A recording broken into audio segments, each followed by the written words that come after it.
જય બાબાજી, જય શ્રી કૃષ્ણ. મિની બ્લોગમાં દરેકનું હાર્દિક સ્વાગત છે. તો હું બાઇક લઈને નીકળી પડે તો ખાસકી જવા, કારણ કે ખાસકી અમારા બુનના ત્યાં પડી હતી ભેંસ બીમાર.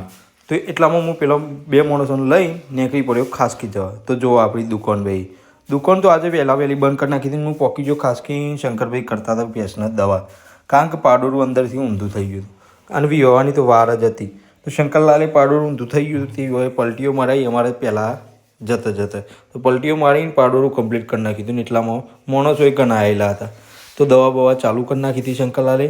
તો જો શંકરલાલે બાટલો ચડાવી દીધો, બરાબર. બાટલો ચડાવ્યા પછી ઇન્જેક્શન આપી દીધો. આવી રીતે એવડે દવાની પ્રોસેસ બધી કરી દીધી અને પાડોરું કમ્પ્લીટ સીધું કરી નાખ્યું, બરાબર.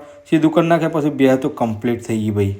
બેને તો દવા બવા કમ્પ્લીટ કરીને બધા માણસો તો એને હઈ રહ્યા હતા, કારણ કે ઊભી ના થાય એટલા માટે.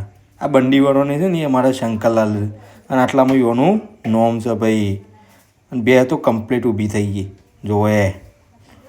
અને પછી તો દોડી ગયા ત્યાં આખા ગામમાં ફરી આવી ભાઈ. બે તો દોડ્યા પછી બે તો હાથી જ ના રહ્યા ભાઈ. અને એટલામાં અમે બધાએ ધોઈ નાખ્યા હાથને. ભલો ભાઈ તો કે અમારો ફોટો પાડજો, તો એનો ફોટો પાડી લીધો ને પછી આવી ગઈ હતી ભાઈ અમારા બધાને ચા. શંકરલાલને કીધું બે હો ચા પીને જવાય છે. તો શંકરલાલ આવી ગયા ને પાછું પાણી આવી ગયું. પહેલાં કીધું પાણી તો પી લો પહેલાં. પાણી પીધા પછી આવી ગઈ હતી ચા. તો ચા આવી ગરમ ગરમ ને અમે પી લીધી ચા. ને અમારે તો આર્યો તો રમતો તે ફોન જોતો હતો.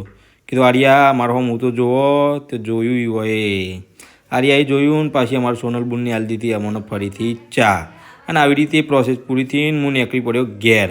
અને પેલો મૂકીને નીકળ્યો તો હું ઘેર, કારણ કે અંધારું થઈ ગયું હતું. તો મળીએ નેક્સ્ટ વિડીયોમાં. જય બાબાજી, જય શ્રી કૃષ્ણ. આ વ્લોગ તમને ગમ્યો હોય તો લાઈક કરો, શેર કરો. જય ચુડીલમાં.